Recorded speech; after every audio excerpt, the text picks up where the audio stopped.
So could you just briefly speak about Sanshinji and like your role at Sanshinji, so that we can have that for the About Sanshinji. if you could talk about the community and what you do.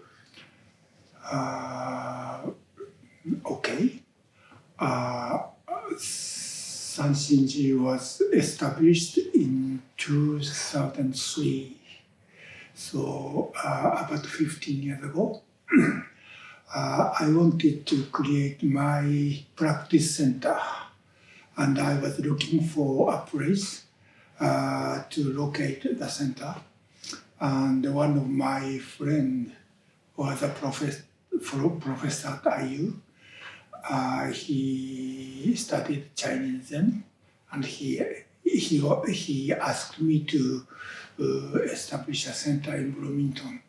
That's why I decided to move to Bloomington. So I'm a founder of this temple, and the reason why I chose this location to move to Bloomington is this is a small university town, so I expect many young students come to practice with me. And I wanted to practice the way my teacher practiced. That is kind of a unique to focus on just sitting. That is the practice in Soto Zen tradition founded by Zen Master Dogen.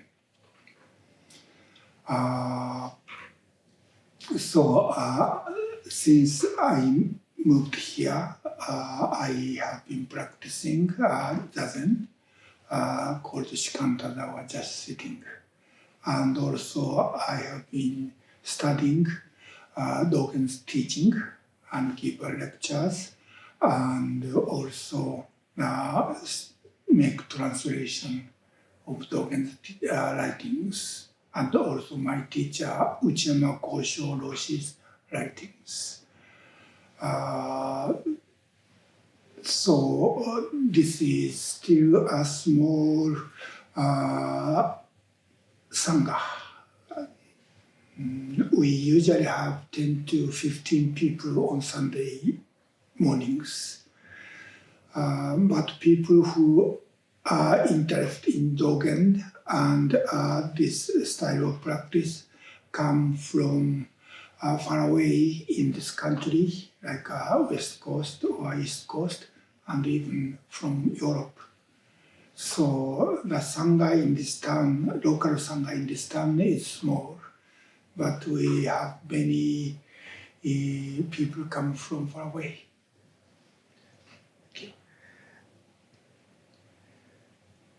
So could you talk about how you started practicing Zen Buddhism?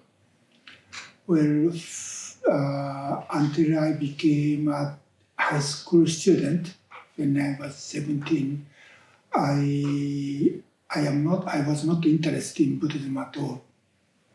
But when I was 17, I read my teacher, Uchiyama Kosho Roshi's book. And when I read his book, I wanted to live like him. So, but I knew nothing about Buddhism. So I decided to go to a Buddhist university to study Buddhism. And mainly because I knew Uchiyama Roshi is from Dogen's lineage, so I went to Komazawa University, that is a university established by Soto School of Zen, founded by Dogen. So I studied Buddhism from Shakyamuni's teaching, Mahayana teaching, and Chinese Zen teaching, and Dogen as a university student. But I found that to become a Buddhist scholar was not what I really wanted to do. So while I was a university student, I visited my teacher at his temple in Kyoto and asked him to become his disciple. That was when I was 22. So that is how I started to study and practice this Zazen. So how do you find your experience of coming to the practice compares to your American students' experience of like discovering and coming to the practice? Do you find it is a similar story, or since you grew up in a culture where it's much more prevalent that people here kind of come to that differently in your experience? Well, in Japan, Buddhism has a long history, about 1500 years. So Buddhism is kind of pervading in entire culture of Japan. So even, for example, I didn't know anything about Buddhism until I was a high school student, but somehow Buddhism came into my life as a kind of culture, not a fixed system of belief. I knew nothing about the Buddhist history, but I knew through my experience in Japanese society, somehow Buddhism was very natural thing. Even sitting in this posture, cross-legged posture, until I was about 10 years old at my home, we didn't have a desk with a chair. We sat on the tatami floor and we study and eat, and we did everything with the low table. So sitting on the ground, on the floor, it's a very natural thing. So even when I started to practice Zazen, of course we didn't sit like Zazen, but sitting on the floor is a part of my culture. It's very natural. But for American people, sitting on the floor itself is something very kind of different from their day-to-day, life. So when I started to practice Zazen, it was hard to sit 15-minute period. During Zazen, we sat 14 periods a day. It was difficult, and yet what I did basically was not so strange, just sitting.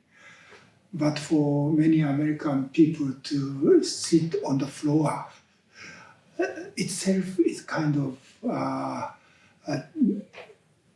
different from their lifestyle.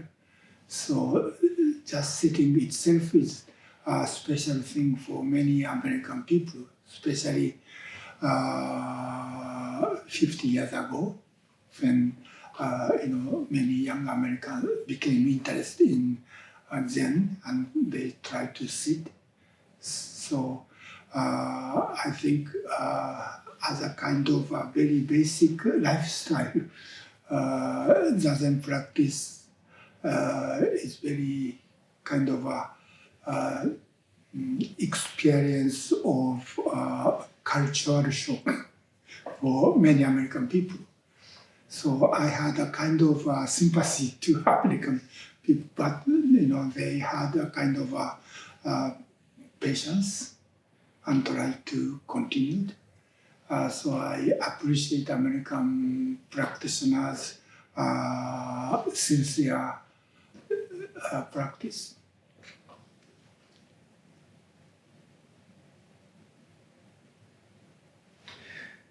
So what prompted you to come originally to the United States to teach? When I started to practice with my teacher in Kyoto, in early 70s, there are many Westerners came to Japan.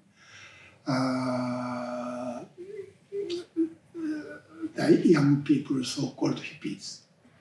So many people came, especially in Japan. Kyoto it was very attractive place because Kyoto has been capital of Japan for more than 1,000 years.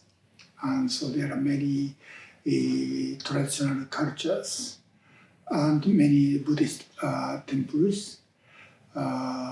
So many young American people came, and some of them lived at the temple named Antaiji, and some of them lived nearby apartment and came to sit with us almost every day.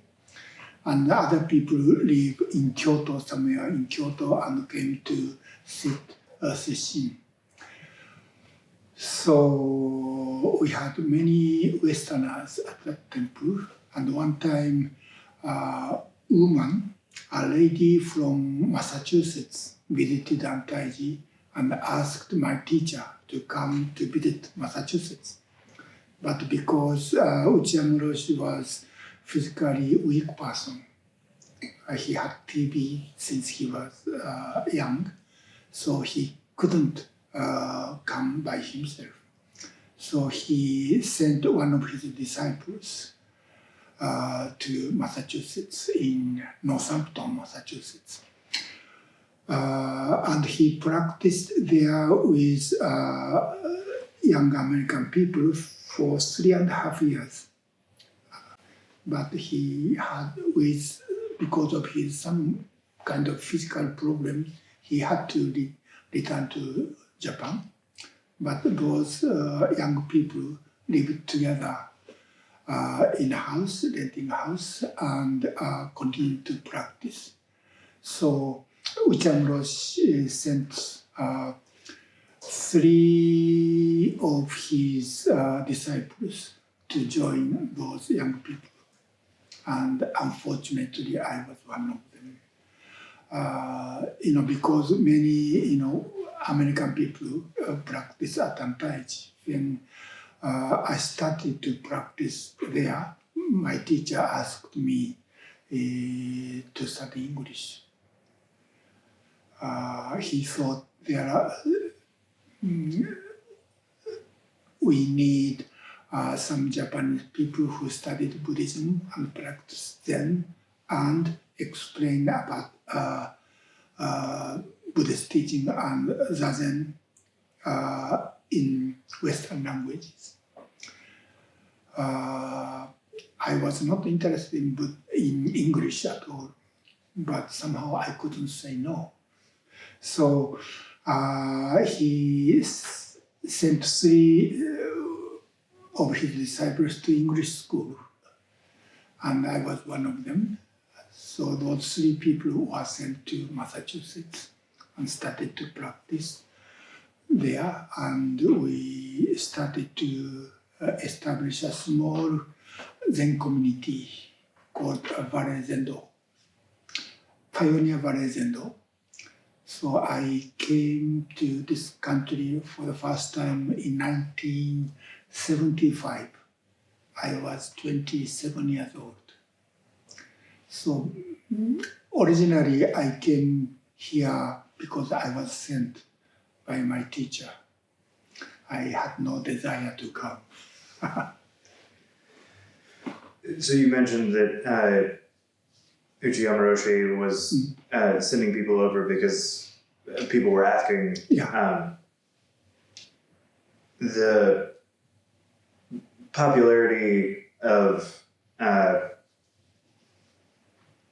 least Soto Zen in the United States was at that point primarily being put forward by Shunryu Suzuki and the San Francisco Zen Center. Do you think that the style of practice taught by Uchiyama Roshi was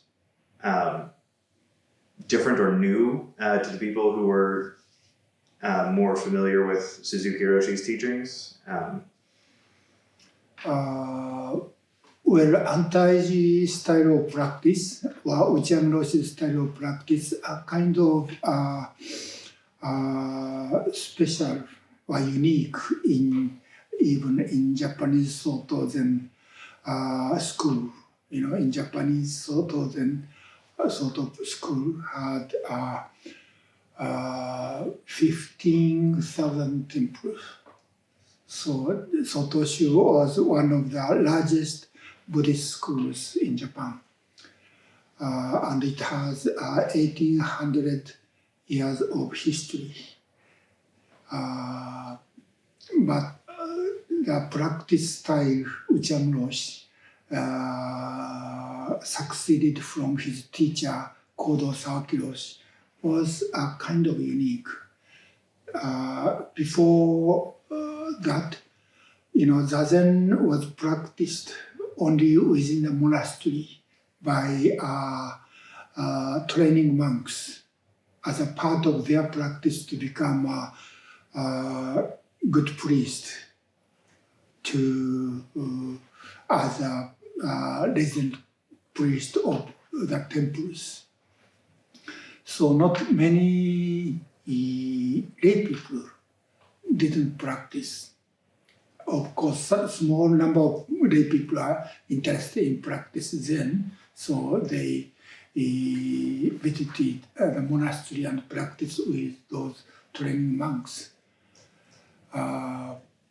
But mainly Zazen had been practicing with training monks.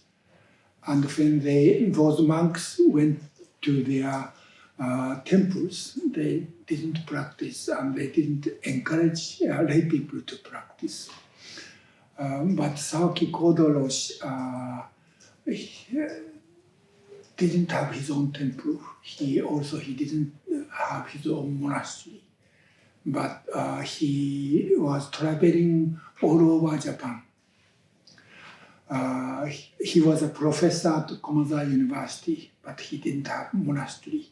So he visited many places, whether either monastery or temples or lay people's houses.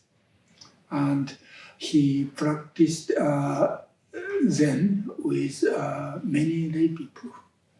And so he called his activities as a moving monastery. And he was called a homeless Kodo because he didn't have his own home temple. So he was always traveling and teaching mainly lay people. So thousands of lay people started to practice Zazen. That was a uniqueness of Sawaki Kodo Roshi's activities. And Uchiyama Roshi practiced only with Sawaki Roshi.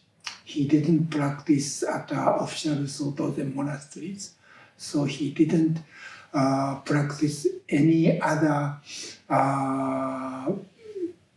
part of Soto Zen training. Sawaki Roshi focused on sitting, so Uchiyama Roshi also focused on just sitting or Zazen practice. And Sawaki Roshi borrowed a temple called Antaiji that was very small temple and without any lay members. That means there's no regular income. So Uchiyama Roshi lived there. Sawaki Roshi was continued traveling all over Japan, but Uchiyama Roshi stayed that for temple and supported his practice only by begging, or takuhatsu is a part of Zen practice. So what Uchiyama Roshi did was just sitting and begging to support his practice and study the teaching of Dogen. And that was his main focus. So at other official Soto Zen monasteries, Zazen is part of their training and the studying, learning how to do very different kind of ceremonies for lay people was a major part of monastic practice, and study how to using oryoki or that kind of formal practice was important part of monastic practice. But Uchiyama Roshi didn't practice in that way. He really focused on sitting. So we didn't have morning service or any kind of ceremonies except ceremonies for ordination. That was his unique style of practice, even in Japan. So when we came to this country, we continued to that style of practice. We sat 4 periods a day, and we had no ceremonies, and we didn't have any service. So what we did was just sitting and working. Suzuki Roshi and Katagiri Roshi was the assistant of Suzuki Roshi, and after Suzuki Roshi's death, Katagiri Roshi moved to Minneapolis and established Minnesota Zen Meditation Center. And another big Zen center in the early history of American Soto Zen was Maezumi Hakuyu Roshi, who was the founder of Los Angeles Zen Center. All of them tried to transplant the authentic traditional Soto Zen practice, Soto Zen monastic practice. So all of them tried to establish a big monastery, like Japanese monastery, like Tasahara and Katagiri Roshi established Hokyoji in the countryside. 3 hours driving from Minneapolis, and Maezumi Roshi also established a mountain center to start traditional monastic practice. But Uchiyama Roshi didn't ask us to establish such a big place, but he asked us to continue to sitting. And he also asked us not try to collect money and not to collect people, but just keep practicing the Zen. Because all of us are still young, we are not ready to teach anything. But he said, we need to continue to just sitting, and if some people come to sit with us, then we need to we take care of those people and practice with those people. So I think our approach was a little different from those Roshi, Japanese Roshi, who established big Zen centers. I think kind of in the American consciousness, there's a large connection between like Buddhism and meditation, almost equating the two. Do you find that the practice you and your teacher brought, despite much of its difficulty, Americans maybe being more open to, because they kind of see this, Buddhism is meditation, versus maybe what Suzuki and Katagiri Roshi were trying to do with kind of bringing everything in and transplanting a Japanese Zen monastery. Do you think Americans, because of that, are kind of maybe more open to your style of practice? Have you found that? I'm not sure. As I said, sitting on the floor itself is a kind of unusual thing. But in our practice, we sit 50-minute period. Usually, even in Japan, one period is 40 minutes, or shorter than 40, like 30 or 40 minutes. And we have a session, during session we start 14 period a day. So not only American, but also for Japanese people, this practice is difficult, never easy. So I don't think this practice become very popular. But somehow, always, some number of people are interested in practice in this way. There are many other big Zen centers, and their practice has other different things like working or doing services or ceremonies and using having meals using oryoki, the formal, very formal, traditional way of eating, and dokusan or personal interview with teachers, all that kind of various practice are there. So many people like that kind of practice, but here we just sit and we study Dogen. Dogen is very interesting and profound teaching, but Dogen is difficult. Especially his writing was very difficult, even for us Japanese. So studying Dogen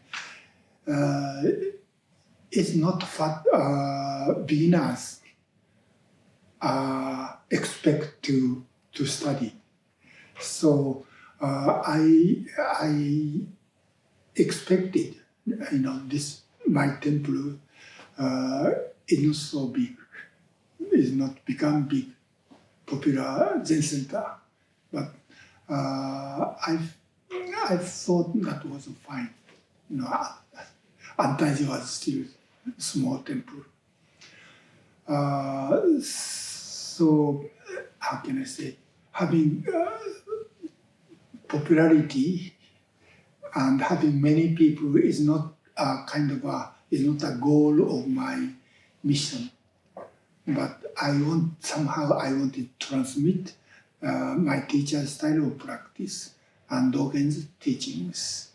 Even with small number of people is fine to me. That is what I have been doing. So I don't compare, the size of the center, but what I have been doing and what I wanted to do is to practice my teacher's style and study Dogen's teachings. That's all. If many people want to practice and study with me, that's fine. But but I didn't expect so many people. So this temple is still small as a local sangha. But as I said, some people came from far away. So there are certain number of people who are interested in practice in this style and study Dogen's writings. So I'm very happy about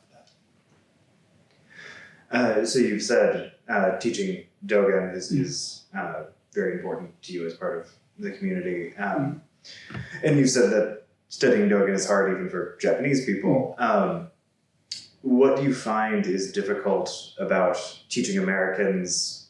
That practice without gaining mind is, in Japanese, in Dogen's expression, mushotoku. No, shotoku is income.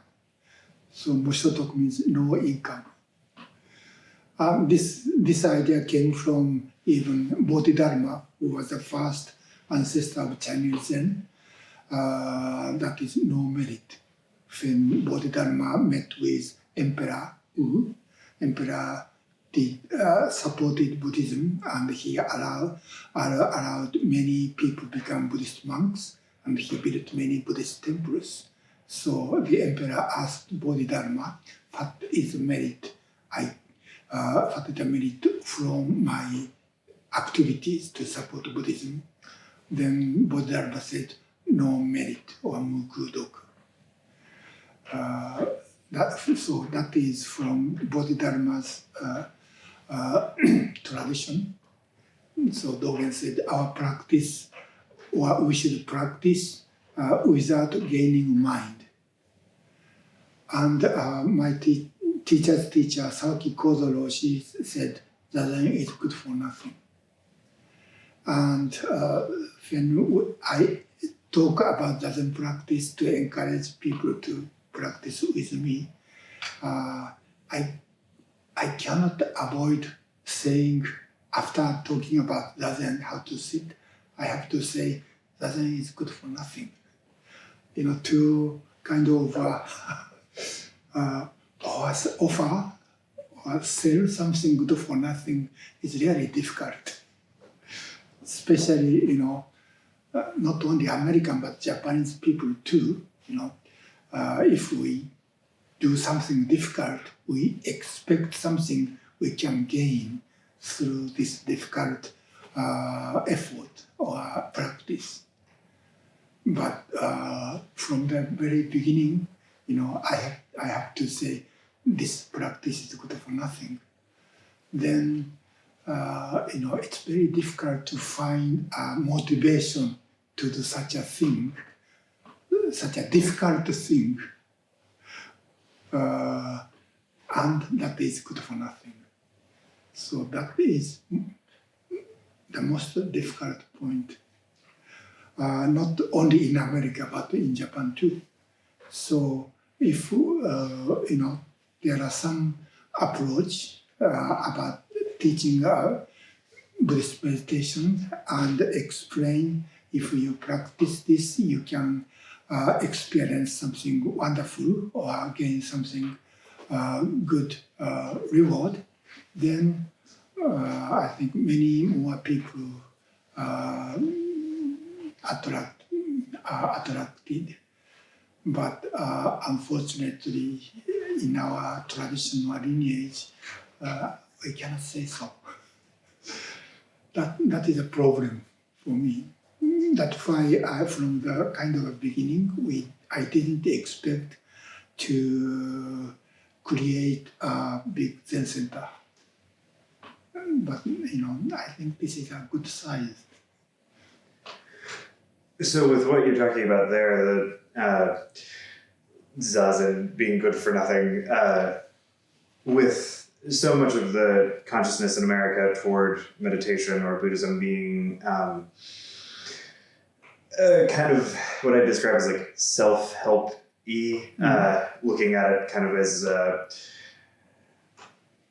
psychological tool, like the popularity of mindfulness meditation exercises. How do you see like your practice in relation to that popularity?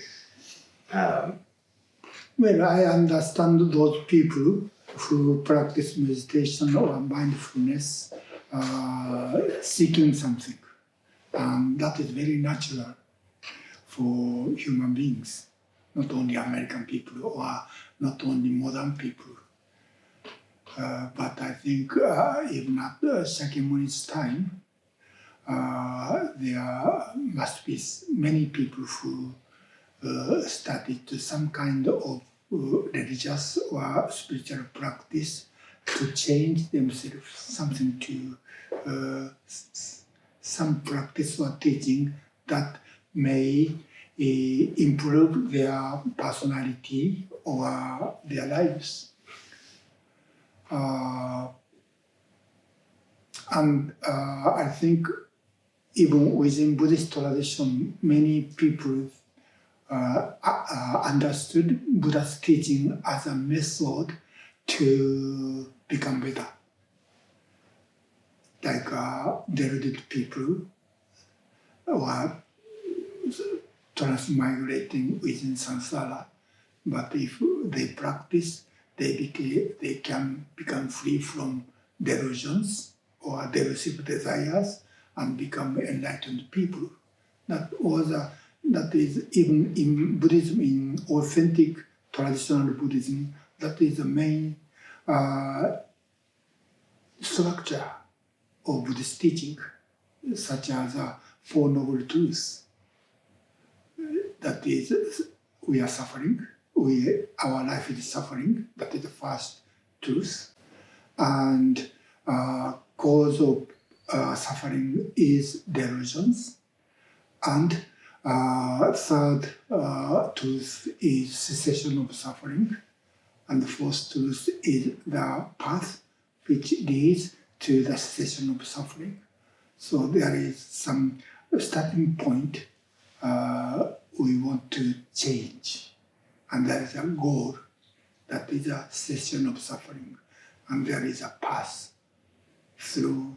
If we walk the path, we can reach the cessation of suffering. That is their goal. So, main basic structure of Buddhist teaching, such as Four Noble Truths, is based on that idea or kind of expectation. Now, my condition is not so good, but I wanted to improve myself, and I want to find a better way of life. And that is really fine. There's no problem. But I think for Shakyamuni himself, his practice of Eightfold Noble Path, that is fourth truth. That Shakyamuni taught those Eightfold Noble Truths as a practice, as a path to transform our life from suffering in samsara to nirvana. But Shakyamuni himself, as he said in the very beginning, when he started to teach 5 monks, right after his enlightenment, he said, I found the middle way, and the middle way he found is Eightfold Noble Truths. So at least for Shakyamuni himself, Eightfold Noble Truths is not a path or method to transform our life from samsara to nirvana. But when he had enlightenment, within nirvana, he found this middle way. That is Eightfold Noble Path. So for him, at least for himself, Eightfold Noble Path was not a method to become enlightened, because he didn't practice. But he found the Eightfold Noble Path, the middle way, after he became enlightened. And he practiced rest of his life, the same practice. But when he teaches the people who are still in trouble, he taught the same practice as a kind of a medicine to heal the sickness. But he found this practice when he became healthy. So this is a healthy way of life. If this is kind of a method to, in a sense, to restore health, when people become healthy, they can stop practice. But when Shakyamuni's disciples practice and attain arahathood, they also continue to practice the same thing. And that is the same attitude Shakyamuni did after he became Buddha. So for him, even after he became Buddha, he continued to practice meditation. But his meditation or other practice is not to become Buddha, because he was already Buddha. And I think when Dogen said just sit, without gaining mind, without any expectation to be better or to improve ourselves, he said we should practice like Buddha's practice after he became Buddha.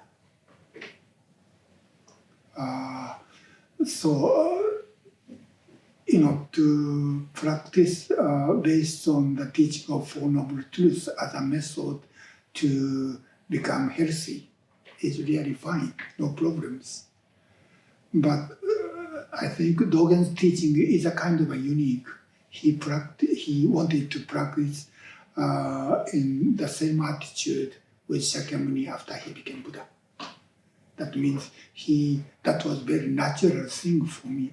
Natural thing or healthy way of life. So for him, practice meditation is not attain some better, condition of our mind. And Dogen found that is the most peaceful and healthy way of life. I think that is the origin of the practice good for nothing. But because we think we are in trouble because of our delusions, first we think we need a medicine to heal and become healthy. And that is very natural thing. So Dogen's teaching was very kind of a unique. His starting point was Buddha's experience, enlightenment experience under the Bodhi tree. But when we actually started to practice, this practice without any expectation or gaining mind, or just practice that is good for nothing, is really koan. Because desire, I want to become a better person, or I want to find a better way of life, is always here, and that is our desire or our aspiration to practice Buddha. So even I was taught that it is good for nothing, still I had the expectation if I practice this good for nothing, I can be a better person. So the problem is the gap between our condition and Buddha's teaching, or Dogen's teaching of just do it without expecting anything. So it takes, at least to me, it takes more than 10 years. I finally found that it's good for nothing and that is fine. Until then, I thought this good for nothing practice must be a good thing to do. So having San Shinji here in the Midwest, which is kind of the center of conservative fundamental Christianity, it seems a lot of people that are attracted to the ideas of Buddhism have themselves become kind of disenchanted with their own religious culture. I imagine that's probably significantly different than the culture of people who seek to find a practice in Japan. Do you find that to be true? Well,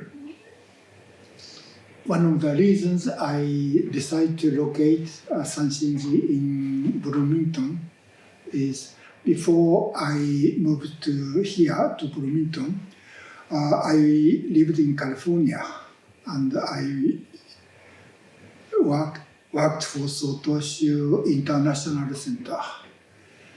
That one of the tasks of that center was to build a bridge between Japanese Soto tradition and American Soto Zen communities. But that was 1997, that center was established. At that time, within American Soto Zen communities, there's no sense of communities, different lineages, like a lineage of Suzuki Roshi, Katagi Roshi, and Maezumi Roshi, and another lineage established by G.U. Kenneth Roshi, that is Shasta Abbey. Those lineages are kind of independent, and they didn't have a sense of community. So another task of that center was to promote the sense of community with American Zen centers, Soto Zen centers. So I visited many Zen centers belongs to all those lineages.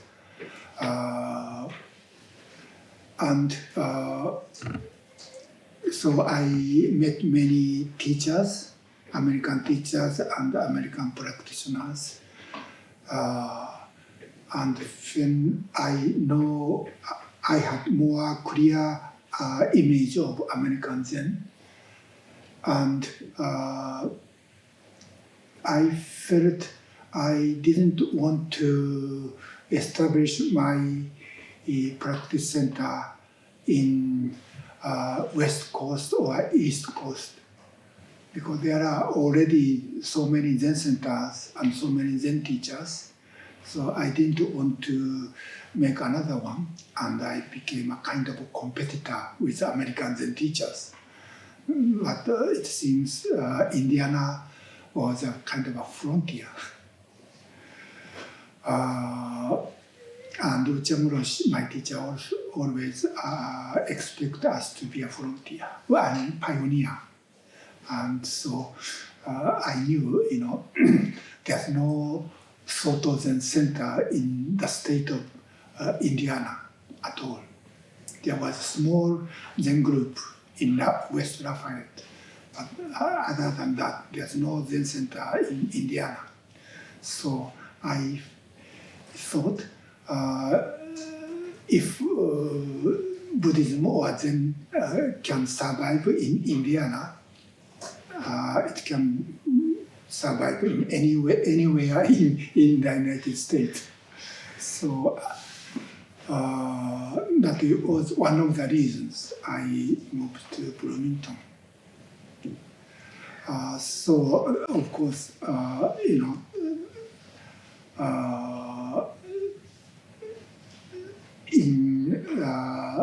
especially in the West Coast, there are many people who never went to Christian church. So Buddhism, to practice Buddhism was very natural for those people. But here, many Christianity is still alive. And for many people who Buddhism was kind of something strange, at least different from their spiritual tradition. So they have more kind of a resistance, I think. But I think that is a good thing for us too, to have a kind of exchange or relation with kind of a traditional American spirituality. So that is another one of the reasons I intentionally moved to Midwest. So I think so far, what I expected is gradually, not rapidly, but gradually happening. So I'm lucky about that. You talked about this tension. When Zen was first becoming popular on the West Coast, it became very popular with the beat poets and then the hippies, and then some with the punk generation. So like a lot of these elements of like counterculture. Do you find in that like tension you're talking about with kind of the pervading consciousness with what is being brought in, do you find kind of this aspect of counterculture or that being like attractive to people coming to the center?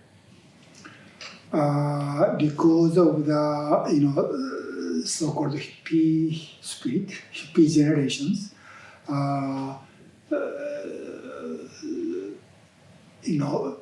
Buddhism or Zen in the West Coast or probably East Coast became too rapidly become American.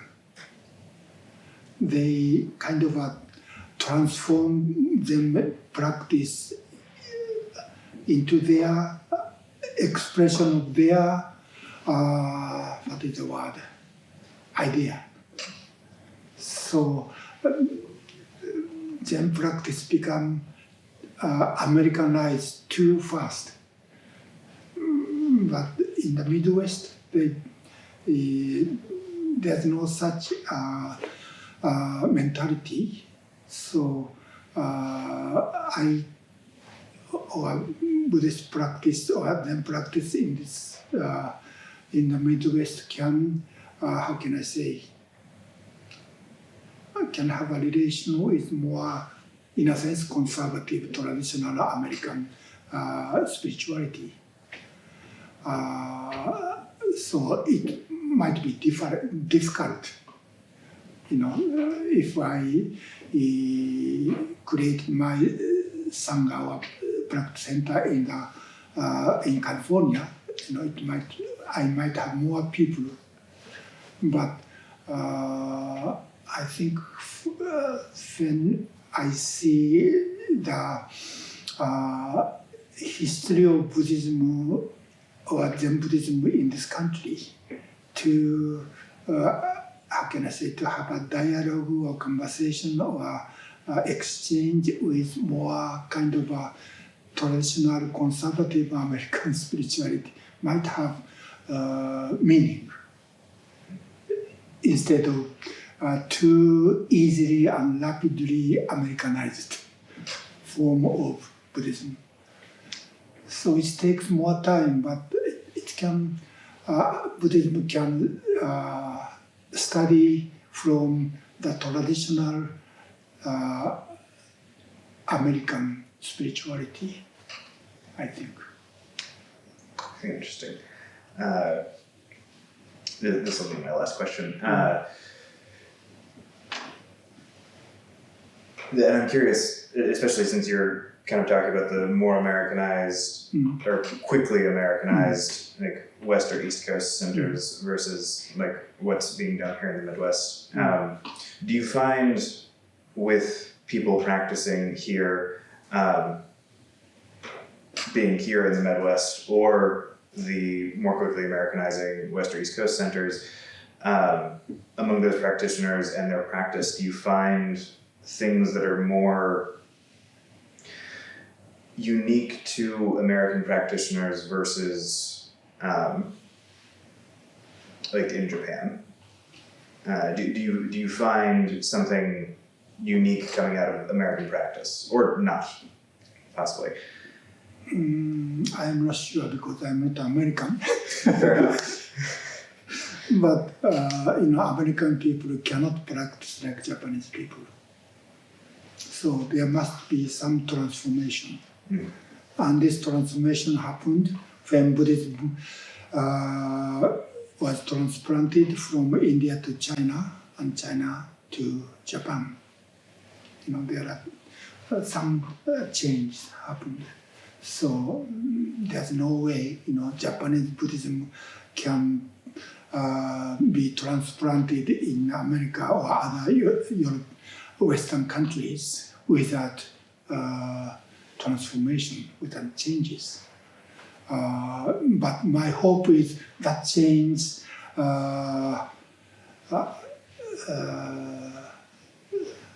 has a gradual, slow process. That means, Buddhism was transported from China to Japan in the 6th century. And it is said Buddhism really became Japanese in the time of Dogen, that is 12th to 13th century. So it took 600 or 700 years to Buddhism really became Japanese Buddhism, or Japanese part of Japanese culture. So at least several hundred years, and the same thing happened from Chinese Buddhism become really Chinese.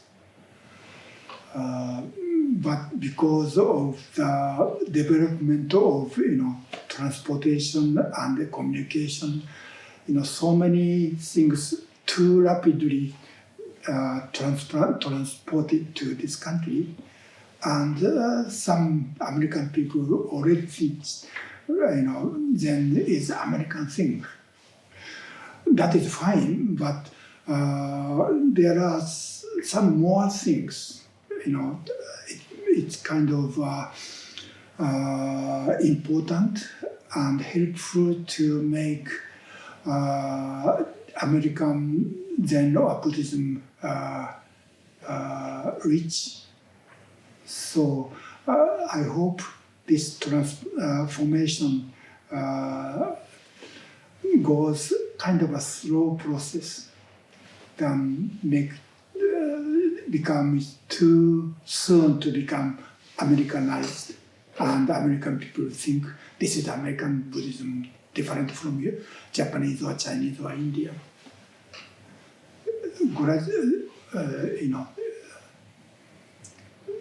Eventually that happens, but I hope the process can be slow.